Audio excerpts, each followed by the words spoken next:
capitalismo ha estado siempre en mundialización, y en cada una de sus etapas, él ha sido siempre imperialista, en el sentido de que el capitalismo siempre ha producido y reproducido la profundización de la polarización mundial entre el centro dominante y la periferia dominante. Es la fase superior del capitalismo, una estrategia global de los sectores económicamente dominantes del mundo, que son una minoría lógicamente, que buscan apropiarse ya no solamente del dinero, buscan apropiarse de todas las riquezas, buscan apropiarse de la vida, de la gente, de la humanidad, buscan apropiarse de las ideas, de las mentes, de la biodiversidad, de la cultura, buscan convertir todo en una mercancía. La identificamos con muerte directamente porque es la negación de la vida por acumulación de recursos, de capital, contra la gente. Es la manipulación que se hace a través de controles de todos los movimientos coartando su libertad, inclusive el mismo imperialismo disfrazado a través de organizaciones que van a beneficiar a los pobladores. Quiere tener sometida a la gente, que quieren que seamos sus servidores. Yo pondré el acento sobre la cristalización de un imperialismo colectivo de la tríada constituida por Estados Unidos, Europa y Japón. Lo que uno observa es que a partir de la Segunda Guerra Mundial y después de ella, cristaliza un frente común de los diversos imperialismos. Ese frente común que reúne en una alianza sólida a Estados Unidos, Europa y Japón, se ha explicado durante bastante tiempo solo por la coyuntura, la irrupción del comunismo en la Unión Soviética, la gran revolución socialista.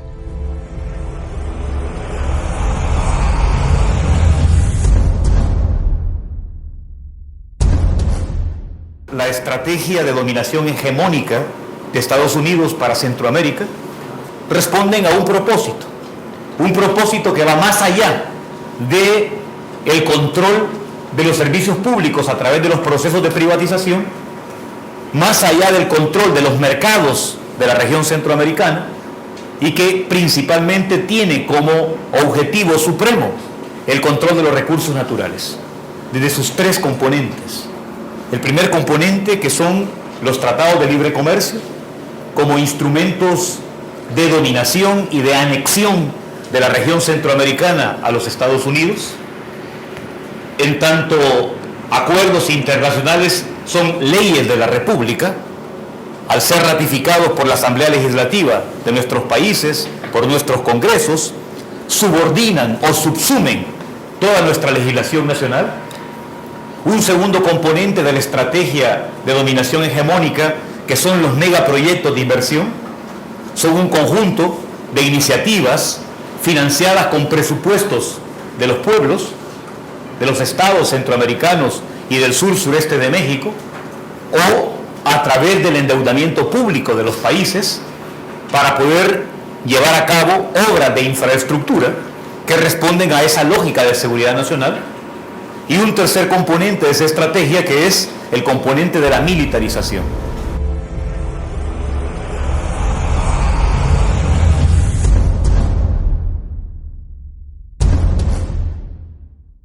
Los buenos gringos tienen 3 paquetes de megaproyectos para las 3 franjas continentales de América: Norte, Centro y Suramérica. Para América del Norte se llama Alianza para la Seguridad y Prosperidad de América del Norte. Hace poco tiempo se renombró como Iniciativa Mérida. Este componente del ASPAN tiene como propósito que en esta franja de Estados Unidos crear un corredor hidrológico para exportar agua hacia Europa.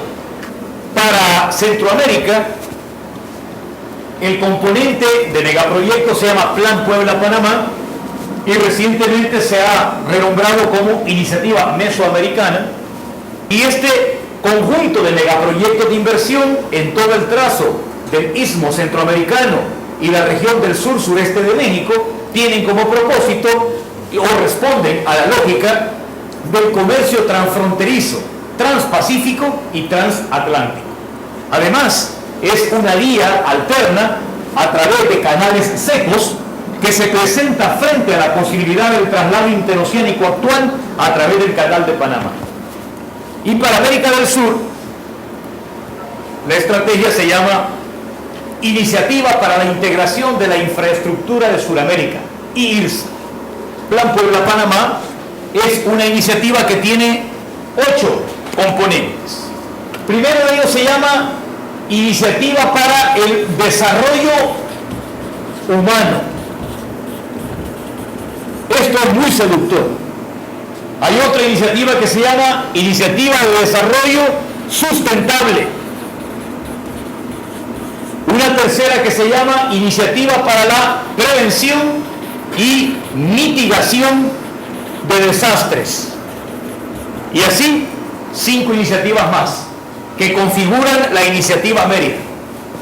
Pero resulta que esas 3 iniciativas maravillosas de desarrollo humano, sustentable y prevención y mitigación de desastre representan menos del 1% del total del presupuesto de este Plan Puebla-Panamá. Los 3 más importantes ni siquiera suman 1%. Y resulta que 2 iniciativas, una que se llama Interconexión Vial, que son carreteras, y otra que se llama Interconexión Energética, suman las dos 96% del presupuesto del plan. Entonces, es obvio que estas iniciativas atractivas forman parte de un esquema retórico, de un proyecto que no tiene a la base ni el desarrollo humano, ni el desarrollo sustentable, y menos atacar la vulnerabilidad socioambiental que tenemos en la región centroamericana. Esa mancha es el corredor biológico mesoamericano. Poca pelota le dan al corredor biológico, pero yo creo que ahí está uno de los intereses más fuertes de las corporaciones estadounidenses y europeas en la región centroamericana. Aquí están los recursos de biodiversidad de la región, que dicho sea de paso, es una de las regiones más ricas en biodiversidad del planeta Tierra. Este proyecto, ¿qué es lo que busca? Busca en principio desalojar las comunidades que habitan en la región ubicada en el corredor biológico mesoamericano.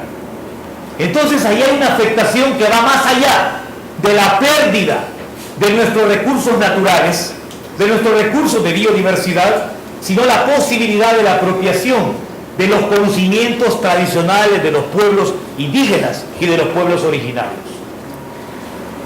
Esto se complementa de manera perfecta con el TLC.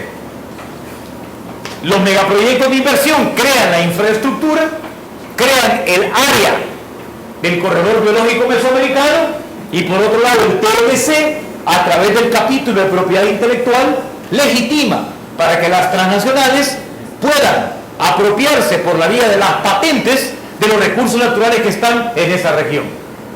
Y para quienes resistimos, ¿cómo opera la estrategia? No te preocupes, que ahí está la tercera pata: represión. Así está estructurada la estrategia.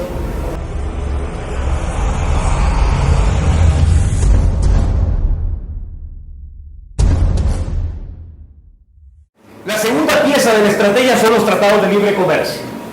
Y estos tratados de libre comercio, como hemos dicho, son mucho más que simples acuerdos comerciales. Son instrumentos políticos sobre todo. Son instrumentos de anexión, en donde se invaden las competencias propias de los estados nacionales. Instrumentos que subsumen, que subordinan nuestras legislaciones nacionales en aspectos que son estratégicos, como por ejemplo el control de los recursos naturales. Con el TLC o con los TLC hay aspectos fundamentales, como por ejemplo el control de la biodiversidad, que pasa a manos de empresas o de corporaciones transnacionales, lo cual se legitima a partir del capítulo 15 de propiedad intelectual de estos tratados. Cabe la posibilidad de otorgar concesiones en servicios públicos, en el usufructo de recursos naturales, y eso se legitima jurídicamente porque es ley en nuestros países.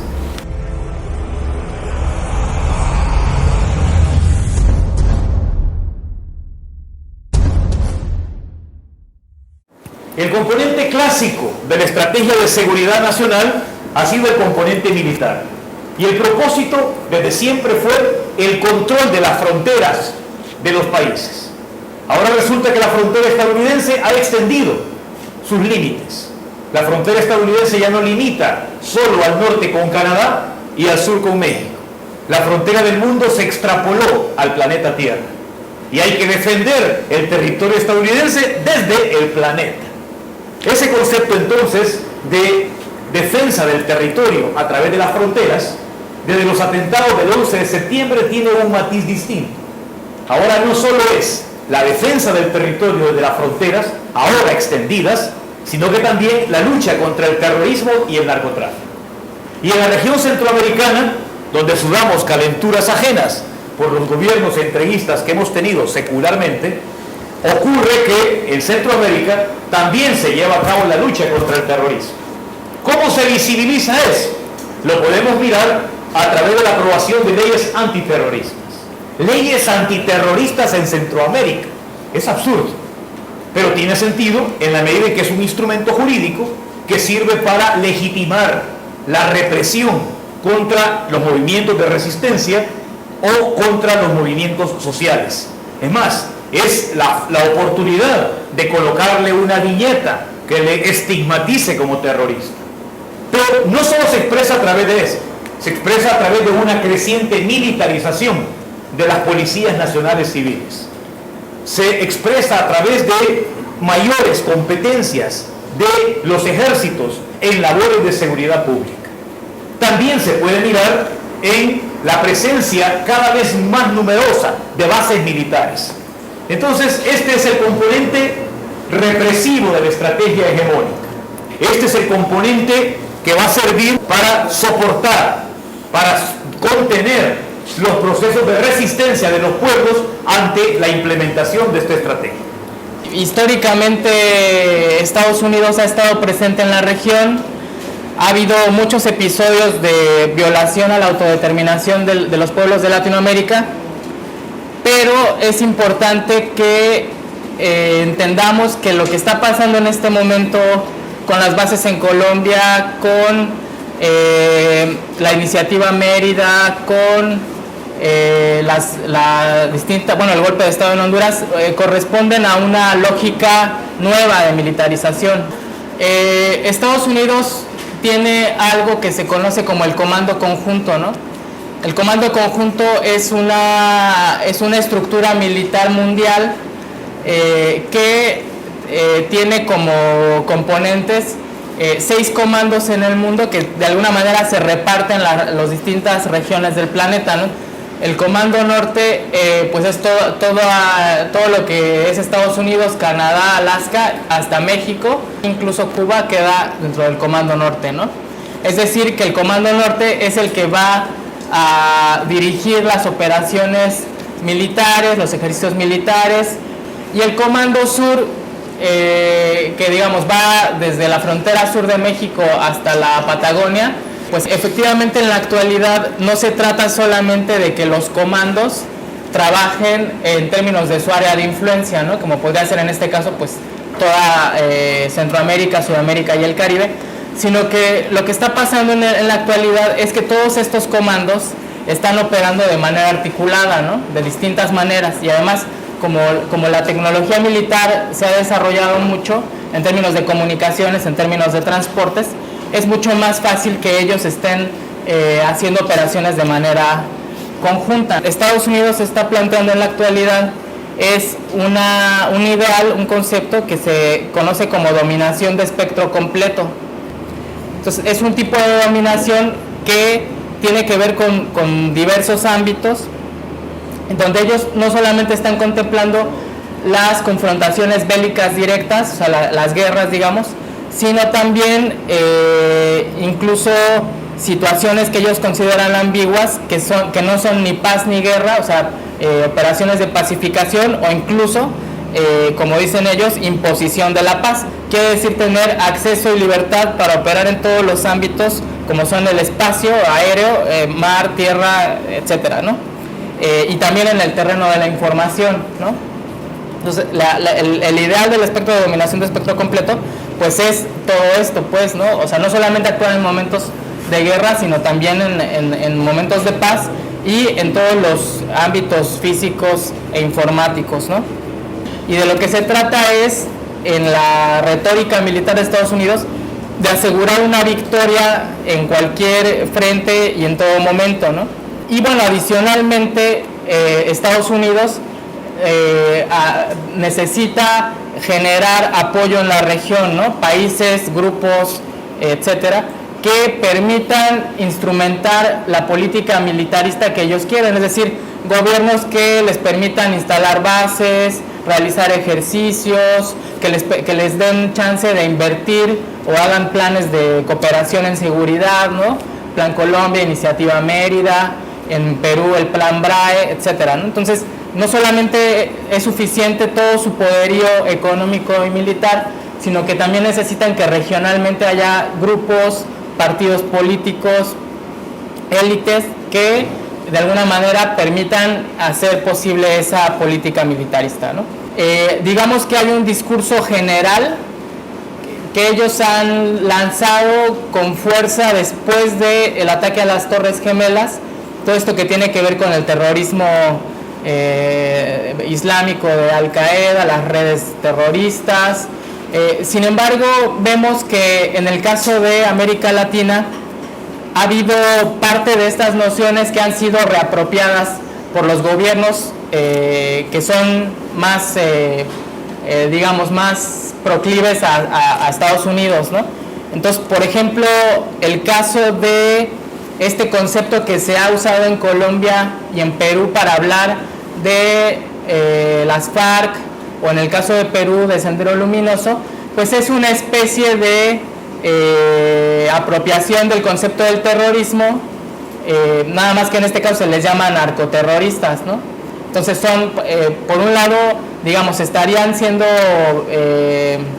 objetivos de la guerra y de la militarización porque impulsan el narcotráfico, pero también porque finalmente pues son una insurgencia, ¿no? En este caso hay tanto una estrategia general de Estados Unidos como estrategias locales, ¿no? Donde se trata de identificar enemigos que pueden precisamente ser definidos para ser atacados o para instrumentar la militarización, digamos, para generar un consenso, para que la gente esté de acuerdo con que se pongan las bases, con que haya presencia militar norteamericana en nuestros países, ¿no? El acuerdo militar entre Colombia y Estados Unidos, que permite la colocación de 7 bases, hace que aumente terriblemente pues la capacidad de Estados Unidos para intervenir en la región.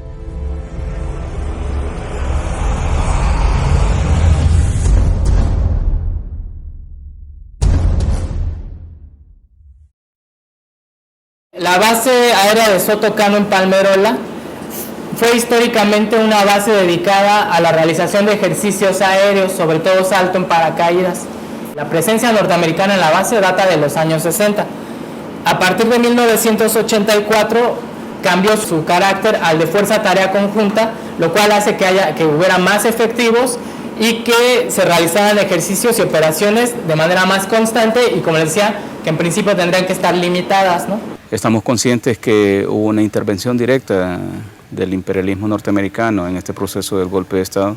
A diferencia de otros golpes de Estado en los años 70 y los años 80, donde el gobierno norteamericano se involucraba directamente, incluso con los ejércitos, este fue un golpe más técnico, fue un golpe en el que se involucró a las oligarquías y a los grupos de poder de nuestros países.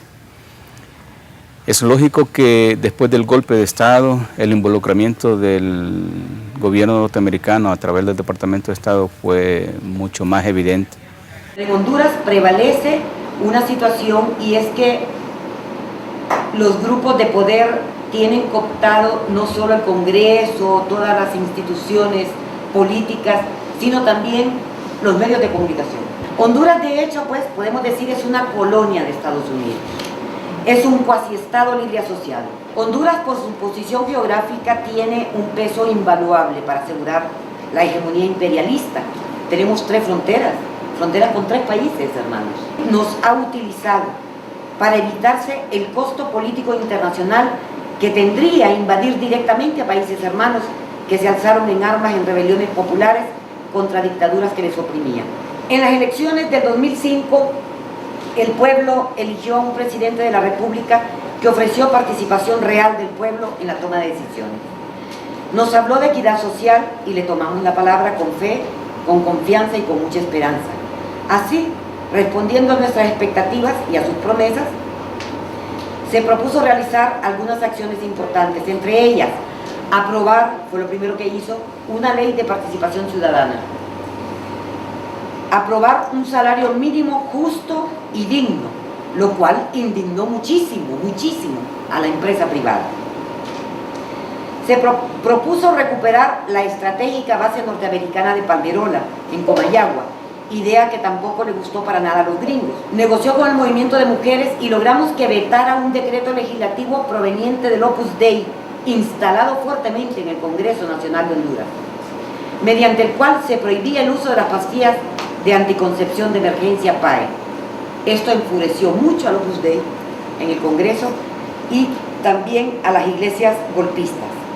Le suspendió una renta vitalicia al cardenal Oscar Andrés Rodríguez de 100.000 lempiras mensuales. Se propuso además avanzar en el sueño morazanista, martiano, bolivariano de la integración latinoamericana. Y así nos integramos a la ALBA. Propuso por otro lado que participáramos en una encuesta.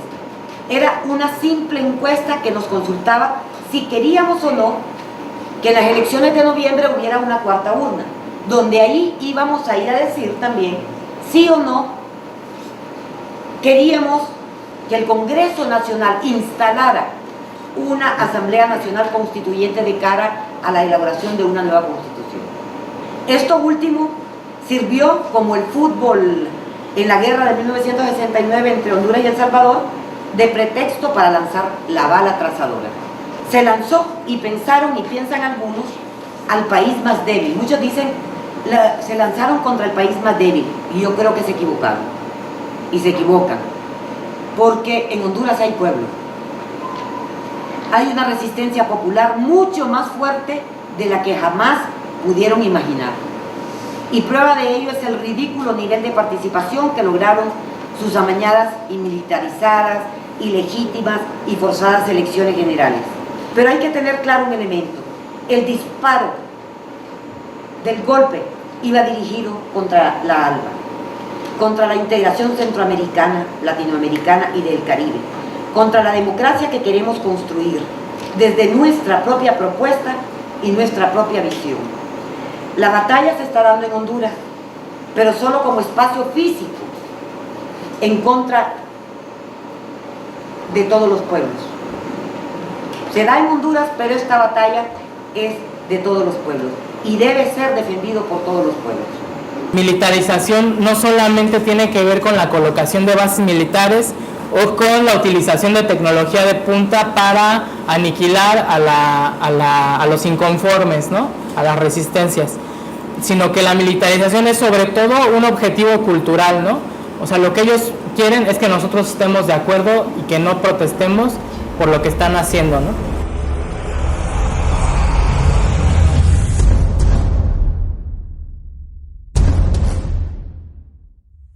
La respuesta de los movimientos populares ha sido diversa, pero yo creo que hay un consenso o hay un punto en común, que es precisamente identificar a este enemigo imperialista.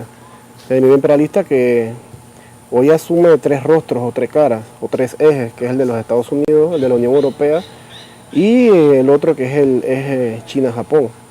Yo creo que eso es algo muy importante, algo puntual. Hay una especie de reconocimiento y de maduración de todos los movimientos, sean campesinos, sean de barrio, de jóvenes, universitarios, de mujeres, en identificar que la problemática que hoy aqueja nuestras vidas es una problemática que tiene un origen, y que ese origen va más allá de nuestras propias fronteras, va más allá de nuestras propias clases políticas. Hay un nuevo proceso de reorganización de los movimientos populares en Latinoamérica. Se está respetando mucho la diversidad, el pluralismo, los niveles de horizontalidad, de discusión,